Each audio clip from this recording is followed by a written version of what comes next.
Hello everyone, welcome back to the channel.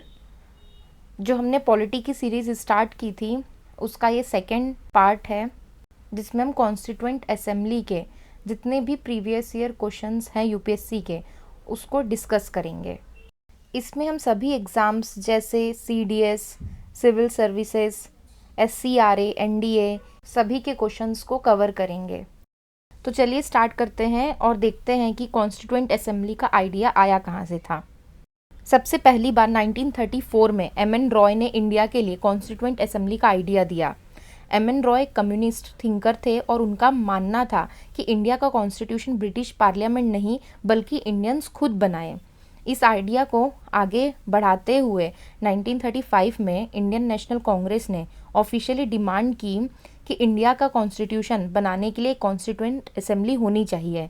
फिर 1938 में Jawaharlal Nehru INC की तरफ से क्लियरली बोले कि फ्री इंडिया का कॉन्स्टिट्यूशन बिना किसी एक्सटर्नल इंटरफेरेंस के और एडल्ट फ्रेंचाइजी के बेसिस पर इलेक्टेड कॉन्स्टिट्यूएंट असेंबली के थ्रू बनाया जाना चाहिए, यानी कॉन्स्टिट्यूशन लोगों के रिप्रेजेंटेटिव्स बनाए, ब्रिटिश कंट्रोल में नहीं।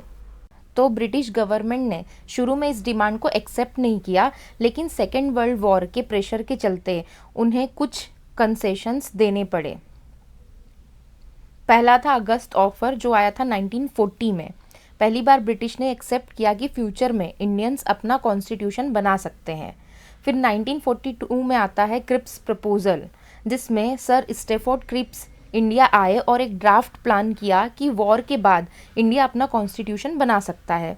लेकिन मुस्लिम लीग ने क्रिप्स प्रपोजल रिजेक्ट कर दिया, क्योंकि उनका डिमांड था कि इंडिया को ऑटोनोमस पार्ट्स में डिवाइड किया जाए और दो अलग कॉन्स्टिट्यूएंट असेंबली बनाई जाए।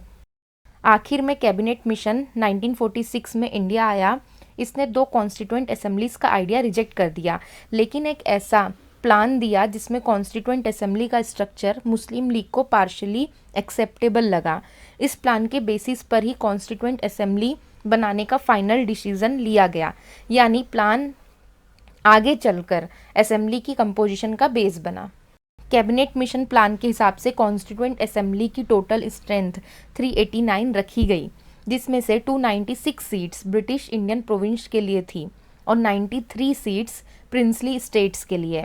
अब जो ये 296 प्रोविंशियल सीट्स थी, उसमें से 292 मेंबर्स 11 गवर्नर्स प्रोविंस से आने थे और 4 मेंबर्स 4 चीफ कमिश्नर प्रोविंस से। हर प्रोविंस और प्रिंसली स्टेट को पॉपुलेशन के प्रोपोर्शन में सीट्स दी गई। रफ आइडिया ये था कि हर 10 लाख यानी 1 मिलियन पॉपुलेशन पर एक सीट अलॉट होगी। इससे यह इंश्योर किया गया कि बड़े प्रोविंसेस को ज़्यादा और छोटे प्रोविंसेस को कम रिप्रेजेंटेशन मिले। ब्रिटिश इंडियन प्रोविंसेस की सीट्स को 3 मेन कम्युनिटीज़ में डिवाइड किया गया। पहला मुस्लिम, दूसरा सिख और तीसरा था जनरल कैटेगरी। तो जनरल कैटेगरी का मतलब सिर्फ हिंदूज नहीं बल्कि मुस्लिम और सिख के अलावा सब कम्युनिटीज़। सीट्स पॉपुलेशन के प्रोपोर्शन में डिस्ट्रीब्यूट होती थी। कॉन्स्टिट्यूएंट असेंबली के मेंबर्स डायरेक्टली पब्लिक के द्वारा इलेक्ट नहीं हुए। हर कम्युनिटी के रिप्रेजेंटेटिव्स को प्रोविंशियल लेजिस्लेटिव असेंबली के इलेक्टेड मेंबर्स ने इलेक्ट किया। वोटिंग का मेथड था proportional representation with single transferable vote, जिससे माइनॉरिटी रिप्रेजेंटेशन भी पॉसिबल हो। प्रिंसली स्टेट्स के रिप्रेजेंटेटिव्स इलेक्ट नहीं होते थे, उनके मेंबर्स को रिस्पेक्टिव प्रिंसली स्टेट के रूलर्स नॉमिनेट करते थे। इस वजह से असेंबली फुल्ली इलेक्टेड बॉडी नहीं थी, बल्कि पार्शियली इलेक्टेड और पार्शियली नॉमिनेटेड थी। अब हम कॉन्स्टिट्यूएंट असेंबली के इलेक्शन की बात करते हैं। ब्रिटिश इंडियन प्रोविंसेस की 296 सीट्स के लिए जुलाई-अगस्त 1946 में इलेक्शंस कंडक्ट हुए। इन इलेक्शंस में इंडियन नेशनल कांग्रेस ने 208 सीट्स जीती, जबकि मुस्लिम लीग ने 73 सीट्स हासिल की। बाकी जो छोटी पार्टीज और इंडिपेंडेंट्स थे उनको 15 सीट मिली, लेकिन जो 93 सीट्स प्रिंसली स्टेट के लिए रिजर्व थी उन पर इनिशियली इलेक्शन नहीं हुआ, क्योंकि प्रिंसली स्टेट्स के रूलर्स ने कॉन्स्टिट्यूएंट असेंबली से डिस्टेंस बनाए रखा और उन्होंने पहले असेंबली ज्वाइन करने से मना कर दिया। और देखिए, कॉन्स्टिट्यूएंट असेंबली डायरेक्टली लोगों के द्वारा इलेक्ट नहीं हुई थी, यानी यूनिवर्सल एडल्ट फ्रेंचाइज के बेसिस पर इलेक्शन नहीं हुआ। फिर भी असेंबली में इंडियन सोसाइटी के लगभग सभी सेक्शंस के रिप्रेजेंटेशन थे, जैसे Hindu, Muslim, Sikh, Parsi, Anglo Indians, Indian Christian, SC STs और महिलाएं भी। असेंबली में उस टाइम के ऑलमोस्ट सारे बड़े नेशनल लीडर्स शामिल थे, बस महात्मा गांधी एक एक्सेप्शन थे। कॉन्स्टिट्यूएंट असेंबली की पहली मीटिंग 9 दिसंबर 1946 को हुई। इस मीटिंग का मुस्लिम लीग ने बॉयकॉट किया क्योंकि उनका डिमांड था सेपरेट पाकिस्तान। इस बॉयकॉट की वजह से पहली मीटिंग में सिर्फ 211 मेंबर्स ही प्रेजेंट थे। इस दिन डॉक्टर सच्चिदानंद सिन्हा, जो असेंबली के सबसे सीनियर ओल्डेस्ट मेंबर थे, उन्हें टेम्परेरी प्रेसिडेंट बनाया गया। ये सिस्टम फ्रेंच पार्लियामेंट्री प्रैक्टिस से लिया गया था। बाद में डॉक्टर राजेंद्र प्रसाद को कॉन्स्टिट्यूएंट असेंबली का परमानेंट प्रेसिडेंट इलेक्ट किया गया। साथ ही एच.सी. मुखर्जी और वी.टी. कृष्णमाचारी को असेंबली के 2 वाइस प्रेसिडेंट्स बनाया गया। इस तरह कॉन्स्टिट्यूएंट असेंबली के पास एक प्रेसिडेंट और 2 वाइस प्रेसिडेंट्स थे। अब हम सबसे इम्पॉर्टेंट जो पार्ट है ऑब्जेक्टिव रिजोल्यूशन, इसकी बात करते हैं। 13 दिसंबर 1946 को जवाहरलाल नेहरू ने असेंबली में एक हिस्टोरिक प्रपोजल रखा जिसे ऑब्जेक्टिव रिजोल्यूशन कहा जाता है। ये रिजोल्यूशन कॉन्स्टिट्यूशन की पहली फिलोसॉफी और फाउंडेशन था। इसमें ये डिक्लेयर किया गया कि इंडिया एक इंडिपेंडेंट सोवरेन रिपब्लिक होगा। इंडिया का अपना लिखित कॉन्स्टिट्यूशन होगा। सारी पावर और अथॉरिटी लोगों से डिराइव होगी। देश के हर एक सिटीजन को सोशल, इकोनॉमिक, पॉलिटिकल जस्टिस मिलेगा। Equality, freedom of thought, expression, belief, faith, worship guarantee की जाएगी। माइनॉरिटीज़, बैकवर्ड क्लासेस और ट्राइबल एरियाज़ के लिए सेफगार्ड्स होंगे। देश की टेरिटोरियल इंटेग्रिटी और सोवरेनिटी प्रोटेक्ट की जाएगी। इंडिया वर्ल्ड पीस और ह्यूमैनिटी के वेलफेयर में कंट्रीब्यूट करेगा। ऑब्जेक्टिव रिजोल्यूशन 22 जनवरी 1947 को अडॉप्ट कर लिया गया। बाद में इसी रिजोल्यूशन का मॉडिफाइड फॉर्म कॉन्स्टिट्यूशन के प्रियम्बल का बेस बना। इसलिए प्रियम्बल को समझने के लिए ऑब्जेक्टिव रिजोल्यूशन को समझना बहुत ज़रूरी है। जब इंडियन इंडिपेंडेंस एक्ट 1947 आया तो उसके बाद प्रिंसली स्टेट्स के रिप्रेजेंटेटिव्स ने धीरे धीरे कॉन्स्टिट्यूएंट असेंबली ज्वाइन करना शुरू किया। 28 अप्रैल 1947 को 6 प्रिंसली स्टेट्स के रिप्रेजेंटेटिव्स असेंबली का हिस्सा बन गए। उसके बाद 3 जून 1947 के माउंटबेटन प्लान को एक्सेप्ट करने के बाद असेंबली की नेचर और फंक्शनिंग में और बड़े चेंजेस आए, जिससे आगे चलकर इंडिया और पाकिस्तान का पार्टीशन हुआ। अब देश के पार्टीशन के बाद जो बाकी प्रिंसली स्टेट्स थे उनके रिप्रेजेंटेटिव्स ने धीरे धीरे कॉन्स्टिट्यूएंट असेंबली में अपनी सीट्स ले ली। साथ ही इंडियन डोमिनियन से मुस्लिम लीग के कुछ मेंबर्स भी असेंबली में आए। इससे असेंबली का कंपोजिशन और ज़्यादा इंक्लूसिव हो गया।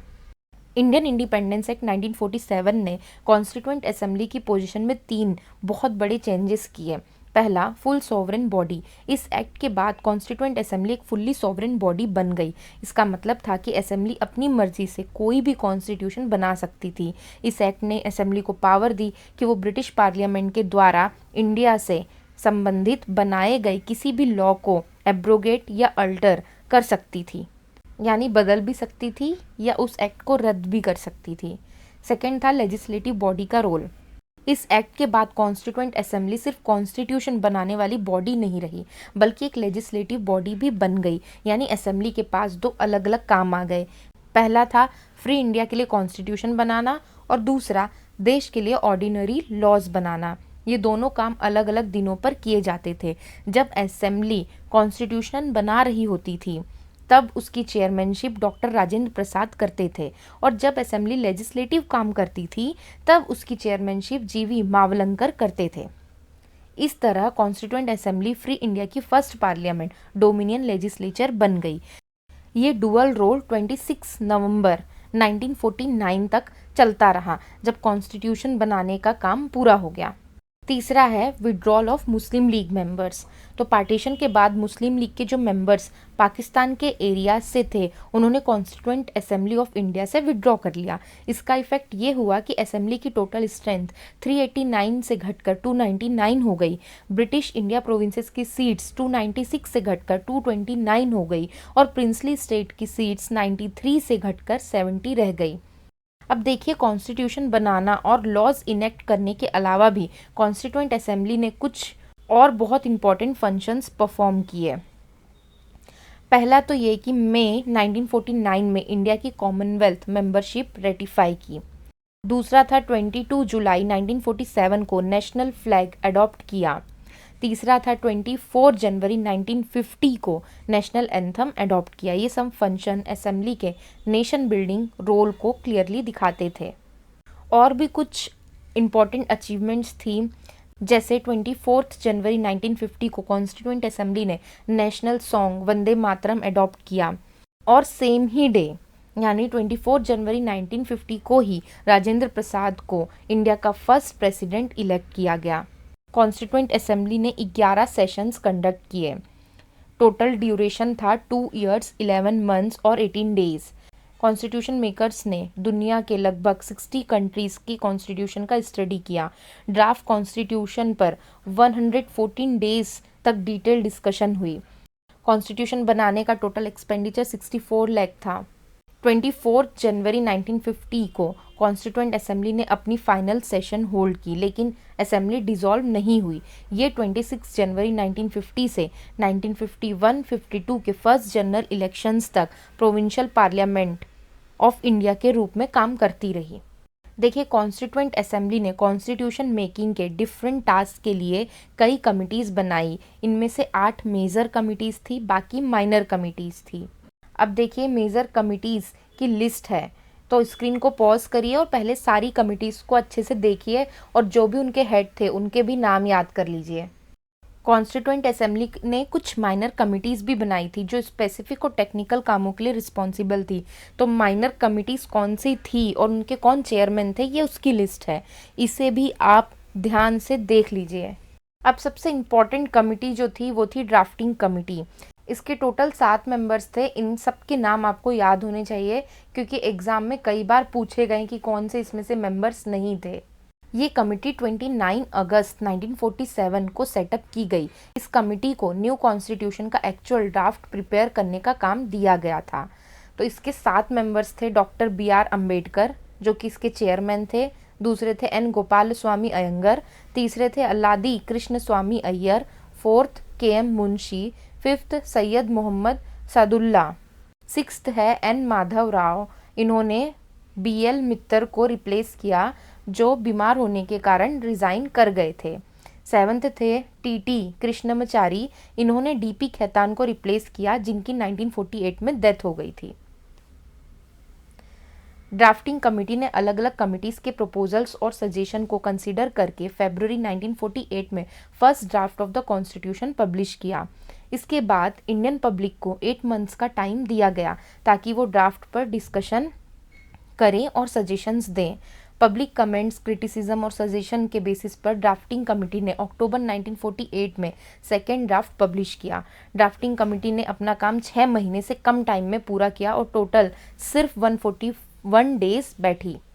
डॉक्टर BR अम्बेडकर ने 4 नवंबर 1948 को कॉन्स्टिट्यूएंट असेंबली में फाइनल ड्राफ्ट इंट्रोड्यूस किया। इस पर 5 दिन तक जनरल डिस्कशन हुआ, फिर सेकेंड रीडिंग हुई, देन थर्ड रीडिंग हुई। इस मोशन को 26 नवंबर 1949 को पास डिक्लेयर कर दिया गया और कॉन्स्टिट्यूशन पर मेंबर्स और प्रेसिडेंट के सिग्नेचर्स हुए। टोटल 299 मेंबर्स में सिर्फ 284 मेंबर्स प्रेजेंट थे और उन्होंने कॉन्स्टिट्यूशन साइन किया। 26 नवंबर 1949 को कॉन्स्टिट्यूशन अडॉप्ट हुआ। इसी दिन कॉन्स्टिट्यूशन में प्रियम्बल, 395 आर्टिकल्स और 8 शेड्यूल्स थे। प्रियम्बल बाद में इनेक्ट हुआ जब पूरा कॉन्स्टिट्यूशन इनेक्ट हो चुका था। 26 नवंबर 1949 इस डेट का मेंशन प्रियम्बल में भी है। डॉक्टर BR अम्बेडकर जो उस टाइम लॉ मिनिस्टर थे, उन्होंने डेलिब्रेशंस में सबसे इम्पोर्टेंट, सबसे प्रोमिनेंट और डिसिसिव रोल प्ले किया, इसीलिए उन्हें father of the Indian constitution कहा जाता है। डॉक्टर अम्बेडकर जो थे वो एक ब्रिलियंट राइटर, कॉन्स्टिट्यूशनल एक्सपर्ट और कॉन्स्टिट्यूशन मेकिंग के अनडिस्प्यूटेड लीडर थे, इसलिए उन्हें chief architect of the Indian constitution भी कहा जाता है। उन्हें एक और नाम से जाना जाता है जो कि है मॉडर्न मानू। तो देखिए कॉन्स्टिट्यूएंट असेंबली वाला पार्ट यहीं ख़त्म होता है। जो नेक्स्ट पार्ट है कॉन्स्टिट्यूशन, उसके फीचर्स, ये सब चीज़ें हम थर्ड पार्ट में देखेंगे। इस लेक्चर में हम कॉन्स्टिट्यूएंट असेंबली के सभी क्वेश्चंस को देख लेते हैं। सबसे पहला क्वेश्चन है, who among the following was not a member of the constituent assembly. इसमें ऑप्शंस में दिए गए सरदार पटेल, JB कृपलानी और KM मुंशी, ये तीनों एक्चुअली कॉन्स्टिट्यूएंट असेंबली के एक्टिव मेंबर्स थे। इन लोगों ने कॉन्स्टिट्यूशन मेकिंग प्रोसेस में बहुत इंपॉर्टेंट रोल भी निभाए थे। जैसे पटेल ने प्रिंसली स्टेट्स का इंटीग्रेशन संभाला, मुंशी जो थे वो ड्राफ्टिंग वर्क में इन्वॉल्व थे और कृपलानी कांग्रेस के प्रोमिनेंट लीडर थे, लेकिन लोकनायक जयप्रकाश नारायण इस असेंबली का हिस्सा नहीं थे। जेपी फ्रीडम स्ट्रगल में बहुत बड़े सोशलिस्ट लीडर थे, पर जब कॉन्स्टिट्यूएंट असेंबली बनी 1946 में, तब उन्होंने इलेक्शन लड़ने से मना कर दिया था और वो असेंबली प्रोसेस में फॉर्मली शामिल नहीं हुए। इसी वजह से ऑप्शन सी जो है वो करेक्ट आंसर बनता है। अब देखिए, ऐसे बहुत सारे लीडर्स हैं जो हम कई बार सुनते हैं और पढ़ते हैं उनके बारे में, तो हमको लगता है कि वो कॉन्स्टिट्यूएंट असेंबली के मेंबर्स भी रहे होंगे, बट वो होते नहीं हैं। तो ऐसे 4-5 नाम मैं आपको बता देती हूँ, शायद कन्फ्यूज़न के लिए नेक्स्ट टाइम कहीं और इन नाम का यूज़ कर लें। जैसे महात्मा गांधी, जयप्रकाश नारायण अभी आपको पता ही चल गया, सुभाष चंद्र बोस, विनोबा भावे, मोहम्मद अली जिन्ना, सी राजगोपालचारी जो बाद में गवर्नर जनरल बने बट कॉन्स्टिट्यूएंट असेंबली के मेंबर नहीं थे, श्यामा प्रसाद मुखर्जी ये भी नहीं थे, तेज बहादुर सप्रू ये भी नहीं थे। तो ये कुछ ऐसे नामों की लिस्ट है जो आप याद कर लेना कि ये कॉन्स्टिट्यूएंट असेंबली के मेंबर नहीं थे। सेकेंड क्वेश्चन है, with reference to union government consider the following statement. पहला है, the number of ministries at centre on 15 August 1947 was 18। Second statement है, the number of ministries at the centre at present is 36।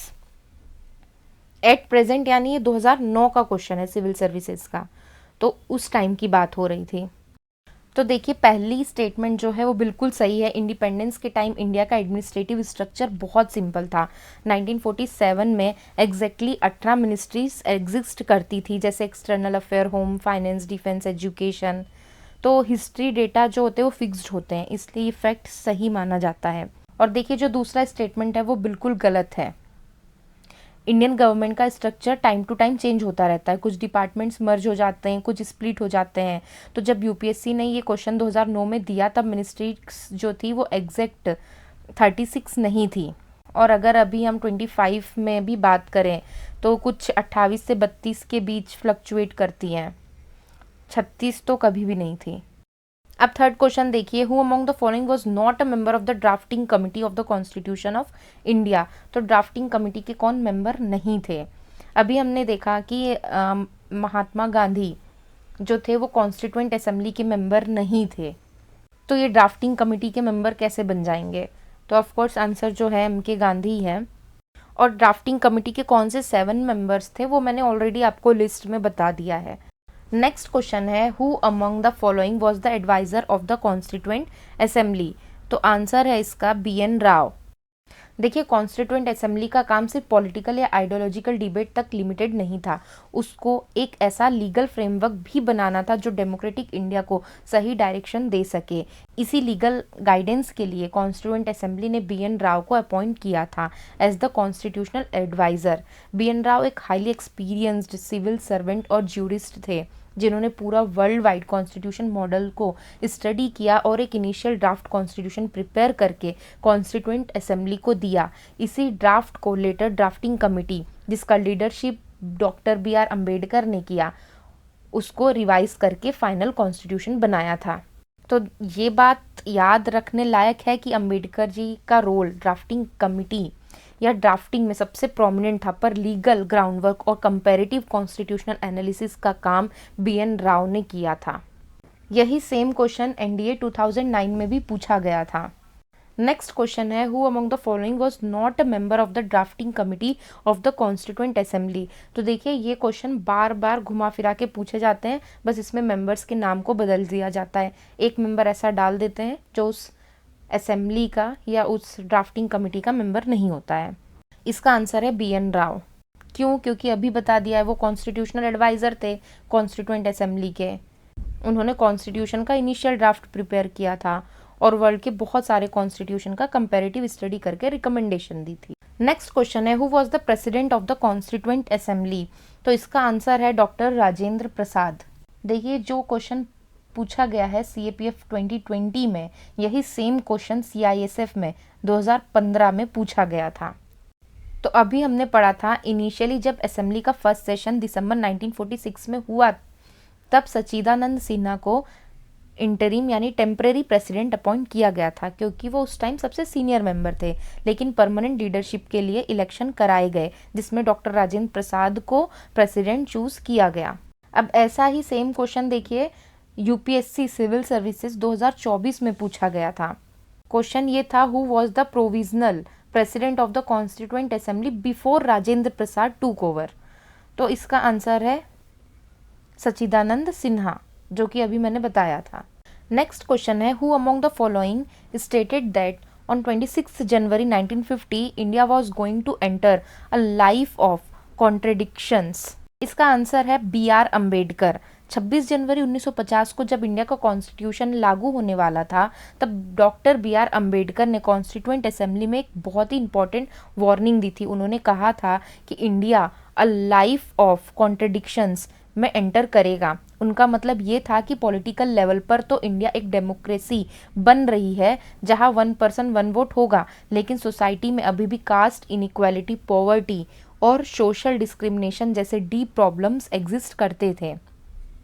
उन्होंने explain किया कि जब तक social और economic democracy नहीं आती, तब तक सिर्फ पॉलिटिकल डेमोक्रेसी इनकम्प्लीट रहेगी। अंबेडकर के इस स्टेटमेंट का एसेंस ये था कि हमने कॉन्स्टिट्यूशन में इक्वालिटी लिख तो दिया, पर रियल लाइफ में उसको अचीव करने के लिए अभी हमें और लंबी लड़ाई लड़नी पड़ेगी। उन्होंने वार्न किया कि अगर इंडियंस जो हैं वो कंटिन्यू फॉलो करेंगे अनडेमोक्रेटिक सोशल प्रैक्टिसेस जैसे caste oppression while enjoying democratic political rights, तो ये कॉन्ट्रडिक्शंस फ्यूचर में और ख़तरनाक हो सकते हैं।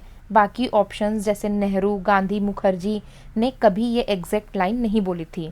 तो ये कोटेशन जो है प्योरली अंबेडकर जी का है, और ये क्वेश्चंस भी कई बार अलग अलग एग्जामों में पूछा गया है। नेक्स्ट क्वेश्चन है, who among the following was the first finance minister of independent India? तो इसका आंसर है शानमुखम चेट्टी। इंडिया को इंडिपेंडेंस मिलने के बाद जब पहली यूनियन गवर्नमेंट बनी, तब प्राइम मिनिस्टर जवाहरलाल नेहरू ने आर के शानमुखम चेट्टी को इंडिया का फर्स्ट फाइनेंस मिनिस्टर अपॉइंट किया। उनका टेन्योर 1947 टू 49 के बीच रहा। इंडिपेंडेंट इंडिया का फर्स्ट बजट भी इसी फाइनेंस मिनिस्टर ने 26 नवंबर 1947 को प्रेजेंट किया था। ये बात इसलिए भी इम्पॉर्टेंट होती है क्योंकि इंडिपेंडेंस के तुरंत बाद कंट्री की फाइनेंशियल प्लानिंग, रिसोर्स मोबिलाइजेशन और इकोनॉमिक रिबिल्डिंग उनके लीडरशिप में ही स्टार्ट हुई थी। बाकी ऑप्शंस देखिए, जैसे जॉन मथाई, तो ये सेकंड फाइनेंस मिनिस्टर थे और उन्होंने प्लानिंग कमीशन के अर्ली वर्क में रोल प्ले किया था। दूसरा ऑप्शन है वल्लभ भाई पटेल, तो ये होम मिनिस्टर और इंटीग्रेशन ऑफ स्टेट्स के आर्किटेक्ट थे। फाइनेंस से उनका कोई संबंध नहीं था। तीसरा है ऑप्शन राजगोपालचारी, तो ये गवर्नर जनरल और लेटर चीफ मिनिस्टर बने, पर फाइनेंस पोर्टफोलियो नहीं संभाला। नेक्स्ट क्वेश्चन देखिए, with reference to the Indian history the member of the constituent assembly from the provinces were? पहला है directly elected by the people of those provinces, second है nominated by Indian National Congress and the Muslim League, third है elected by the provincial legislative assembly, और fourth है selected by the government for their expertise in the constitutional matters. तो इसका answer C है, elected bye provincial legislative assembly. देखिए, constitutional assembly का structure government of India act 1947 और cabinet mission plan के principal पर बेस्ड था। प्रोविंसेस के जो मेंबर्स कॉन्स्टिट्यूएंट असेंबली में आते थे, वो कभी भी डायरेक्टली जनता के वोट से इलेक्ट नहीं हुए थे। ये कॉमन मिसकंसेप्शन होता है। इनफैक्ट उनका इलेक्शन प्रोविंशियल लेजिस्लेटिव असेंबलीज के एमएलएस के थ्रू होता है, यानी जो एमएलएस स्टेट असेंबलीज में बैठे थे वही अपने बीच से रिप्रेजेंटेटिव चूज करते थे। इसलिए ऑप्शन ए गलत हो जाता है। इसी तरह कांग्रेस और मुस्लिम लीग ने मेंबर्स नॉमिनेट नहीं किए। हाँ, उनके इलेक्टेड एमएलएस अपने पार्टी के कैंडिडेट को इलेक्ट करते थे, पर ऑफिशियल नॉमिनेशन का कोई रोल नहीं था। इसलिए ऑप्शन बी भी रॉन्ग है। ऑप्शन डी भी इनकरेक्ट है क्योंकि गवर्नमेंट किसी एक्सपर्ट को नॉमिनेट या सिलेक्ट नहीं करती थी। कॉन्स्टिट्यूएंट असेंबली एक पॉलिटिकल रिप्रेजेंटेटिव बॉडी थी, गवर्नमेंट अपॉइंटेड कमिटी नहीं। पूरे प्रोसेस में सिर्फ ऑप्शन सी सही है, members were elected indirectly by the provincial legislative assembly. Next question है, कंसिडर द फॉलोइंग स्टेटमेंट। पहला स्टेटमेंट है 21 फरवरी is declared to be the international mother language day by UNICEF. Second है the demand that Bangla has to be one of the national language was raised in the constituent assembly of Pakistan. Statement गलत है क्योंकि 21 फरवरी को international mother language day declare करने का काम UNESCO ने 1999 में किया था, यूनिसेफ नहीं। यूनेस्को ने बांग्लादेश के लैंग्वेज मूवमेंट 1952 को ऑनर करने के लिए ये डे डिक्लेयर किया, इसलिए फर्स्ट स्टेटमेंट इनकरेक्ट हो जाती है। स्टेटमेंट 2 बिल्कुल सही है। 1947 के बाद जब पाकिस्तान बना तो कॉन्स्टिट्यूएंट असेंबली ऑफ पाकिस्तान में एक स्ट्रॉन्ग डिमांड उठी कि बांग्ला यानी बंगाली को नेशनल लैंग्वेज बनाया जाए, क्योंकि ईस्ट पाकिस्तान यानी आज के बांग्लादेश की मेजोरिटी पॉपुलेशन बंगाली बोलती थी, लेकिन वेस्ट पाकिस्तान के लीडर्स उर्दू को प्रमोट कर रहे थे। इसी लैंग्वेज डिस्प्यूट ने लेटर बांग्लादेश लैंग्वेज मूवमेंट और फाइनली 1971 के बांग्लादेश लिबरेशन वॉर तक लीड किया। तो स्टेटमेंट 2 जो है वो सही है। नेक्स्ट क्वेश्चन है, which among the following was made responsible for framing of the constitution of free India. तो आंसर है इसका कॉन्स्टिट्यूएंट असेंबली। काफ़ी इजी क्वेश्चन था। नेक्स्ट क्वेश्चन है, which of the following given below are not true for the Indian constitution. तो पहला statement है, the Indian constitution was framed by constituent assembly elected on the basis of universal adult franchise. Question फिर से देखिए, उसमें लिखा है not true. तो मैंने आपको बताया था कि कॉन्स्टिट्यूएंट असेंबली को यूनिवर्सल एडल्ट फ्रेंचाइजी से इलेक्ट नहीं किया गया था। असेंबली के members indirectly provincial legislative assemblies के एमएलए द्वारा इलेक्ट हुए थे। तो यूनिवर्सल एडल्ट फ्रेंचाइज का कंसेप्ट तो 1950 के बाद इंडिया में आया, जब आम नागरिक को 1 पर्सन 1 वोट का राइट मिला। पहला हो गया नॉट ट्रू। दूसरा ऑप्शन है, यानी दूसरा स्टेटमेंट है, the constituent assembly was also the interim parliament of India. तो ये स्टेटमेंट बिल्कुल सही है। कॉन्स्टिट्यूशन बनने के बाद constituent assembly he interim parliament of India बन गई थी, जब तक फर्स्ट जनरल इलेक्शन नहीं हुए थे। तो ये स्टेटमेंट तो सही हो गया, इसलिए नॉट ट्रू में नहीं आएगा। तीसरी स्टेटमेंट क्या है, the chairman of drafting committee of constitution was BR Ambedkar. तो ये स्टेटमेंट भी बिल्कुल सही है, ये भी नॉट ट्रू में आ गई। फोर्थ स्टेटमेंट है, the preamble of the constitution as adopted in 1950 made India sovereign socialist secular democratic republic. तो ये स्टेटमेंट सही नहीं है, क्योंकि 1950 में जब कॉन्स्टिट्यूशन अडॉप्ट हुआ तब प्रियम्बल में सोशलिस्ट और सेक्युलर शब्द नहीं थे। ये दोनों टर्म्स बाद में 42nd कॉन्स्टिट्यूशनल अमेंडमेंट 1976 के थ्रू ऐड किए गए। तो 1950 का प्रियम्बल इंडिया को सिर्फ सोवरेन डेमोक्रेटिक रिपब्लिक बनाता है, नॉट सोशलिस्ट एंड सेक्युलर। तो इसका आंसर है 1 और 4। नेक्स्ट क्वेश्चन देखिए, the draft constitution is framed only provide a machinery for the government of the country. It is not a contrivance to install any particular party in power as he has been done in some countries. Who should be in power is left to be determined by the people, as it must be if the system is to satisfy the test of democracy. The above passage from Constituent Assembly debate is attributed to। तो इसका answer है doctor BR Ambedkar.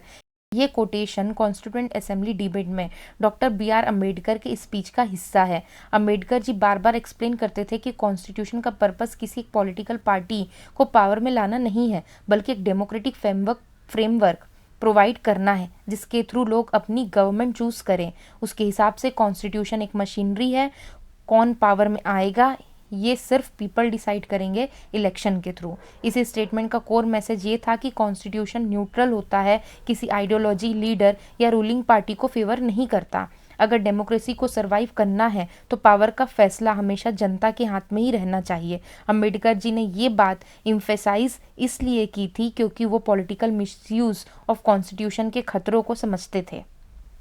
Pandit Nehru, आज़ाद और कृपलानी भी constituent assembly में important speakers थे, लेकिन ये exact line सिर्फ अम्बेडकर जी की स्पीचेस में मिलती है, इसलिए करेक्ट आंसर BR अम्बेडकर ही है। नेक्स्ट क्वेश्चन है, which of the following statement about Alladi Krishnaswami Ayyar as a drafting member of the constitution of India are correct. तो पहला ऑप्शन है, he favoured the role of the supreme Court in taking important decision related to the interpretation of the constitution of India. तो देखिए statement 1 बिल्कुल correct है। अलादी Krishnaswami Iyer constitution के सबसे respected legal architect में से एक थे। उनकी लीगल फिलोसॉफी इंडियन कॉन्स्टिट्यूशन के डिज़ाइन में डीपली रिफ्लेक्ट होती है। वो क्लियरली जुडिशियल रिव्यू और सुप्रीम कोर्ट के स्ट्रॉन्ग रोल का सपोर्टर थे, क्योंकि उनका मानना था कि कॉन्स्टिट्यूशन एक लिविंग डॉक्यूमेंट है जिसे इंटरप्रेट करना जुडिशरी का काम है, इसलिए स्टेटमेंट 1 करेक्ट है। सेकेंड स्टेटमेंट है, he felt that the supreme court had to draw the line between liberty and social control. तो स्टेटमेंट 2 भी बिल्कुल सही है। अय्यर ने बार बार कहा कि डेमोक्रेसी में फ्रीडम और सोशल ऑर्डर के बीच एक फाइन बैलेंस होना चाहिए। और सुप्रीम कोर्ट ही वो बाउंड्री डिसाइड करेगा, यानी लिबर्टीज कितनी होनी चाहिए और स्टेट का कंट्रोल कितना हो। This is exactly what judicial review stands for. तीसरा स्टेटमेंट है ही believed in the dominance of the executive over the judiciary. तो ये स्टेटमेंट बिल्कुल गलत है, क्योंकि अय्यर जुडिशरी की इंडिपेंडेंस के स्ट्रॉन्ग डिफेंडर थे। उन्होंने कभी भी एग्जीक्यूटिव डोमिनेंस को सपोर्ट नहीं किया। वो चाहते थे कि जुडिशरी गवर्निंग स्ट्रक्चर का चेक एंड बैलेंस पिलर बनी रहे। फोर्थ स्टेटमेंट है he favoured a dictatorial form of governance. तो स्टेटमेंट फोर्थ भी कंप्लीटली फॉल्स है। अय्यर एक लिबरल कॉन्स्टिट्यूशनलिस्ट थे। उन्होंने ऑथोरिटेरियन या डिक्टेटोरियल गवर्नेंस का कभी भी समर्थन नहीं किया। उनका contribution democracy, rule of law और कॉन्स्टिट्यूशन मॉरलिटी को स्ट्रेंथन करने में था। तो इसका करेक्ट आंसर है 1 and 2 ओनली। नेक्स्ट क्वेश्चन देखिए, which of the following statement regarding the constituent assembly of India is not correct. Not correct पूछा है। तो पहला स्टेटमेंट है constituent assembly was composed of a members who has been elected indirectly by the members of the provincial legislative assembly. तो statement 1 जो है वो बिल्कुल करेक्ट है। कॉन्स्टिट्यूएंट असेंबली को डायरेक्ट इलेक्शन से नहीं बल्कि प्रोविंशियल लेजिस्लेटिव असेंबलीज के इलेक्टेड एमएलएस के थ्रू इनडायरेक्टली इलेक्ट किया गया था। दूसरा स्टेटमेंट है the constituent assembly held its first sitting on 9 December 1946। तो ये भी सही है। थर्ड स्टेटमेंट है the seat in each province were distributed among the 3 main communities Muslim, Sikh and general in proportion to their respective population. तो ये भी बिल्कुल सही स्टेटमेंट है, मैंने आपको ऑलरेडी बताया था। फोर्थ स्टेटमेंट है the method of selection in the case of representatives of Indian state was to be determined by the governor general of India.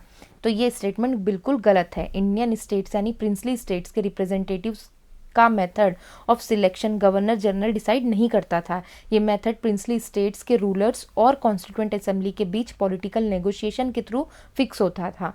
Rulers अपने रिप्रेजेंटेटिव्स नॉमिनेट करते थे और गवर्नर जनरल का इस प्रोसेस में डायरेक्ट रोल नहीं था। नेक्स्ट क्वेश्चन देखिए, which of the following statement about the formation of the constituent assemblies are correct. पहला स्टेटमेंट है the members of the constituent assembly was chosen on the basis of the provincial election of 1946। तो ये statement बिल्कुल सही है। Constituent assembly के जो provincial seats थी वो 1946 के प्रोविंशियल इलेक्शंस के रिजल्ट पर बेस्ड थी।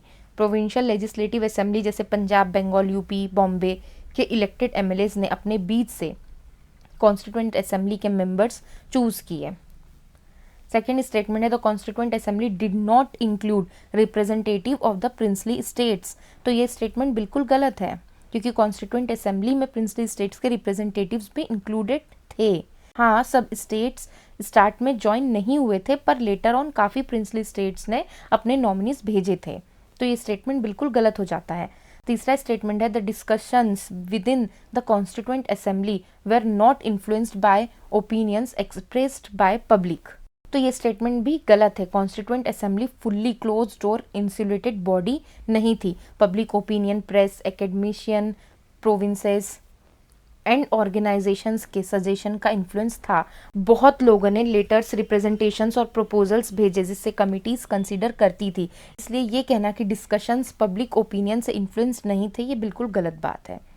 फोर्थ स्टेटमेंट है in order to create a sense of collective participation submissions were solicited from the public. तो ये स्टेटमेंट करेक्ट है। असेंबली ने कॉन्शियसली पब्लिक सबमिशंस इनवाइट किए थे ताकि कॉन्स्टिट्यूशन एक इंक्लूसिव और पार्टिसिपेटरी डॉक्यूमेंट बन सके। ड्राफ्ट कॉन्स्टिट्यूशन पब्लिश करके लोगों से ऑब्जेक्शंस, चेंजेस और रिकमेंडेशन मांगे गए थे। ये डेमोक्रेटिक कंसल्टेशन उस टाइम का एक इम्पॉर्टेंट स्टेप था। तो इसका करेक्ट कॉम्बिनेशन जो है वो 1 and 4 है। इस टॉपिक का लास्ट क्वेश्चन देखिए, जिसमें आपको लिस्ट 1 को लिस्ट 2 से मैच करना है। तो ये काफ़ी इजी क्वेश्चंस है, जो हमने पहले पढ़ लिया है उसी के बेसिस पर है। तो स्क्रीन को पॉज करो और इसका आंसर मुझे बताओ। आंसर ऑलरेडी यहाँ पे मैंने मेंशन कर रखा है। अब देखिए, इस टॉपिक के सारे क्वेश्चंस जो हैं वो कंप्लीट हो चुके हैं। नेक्स्ट टॉपिक कॉन्स्टिट्यूशन के ऊपर होगा।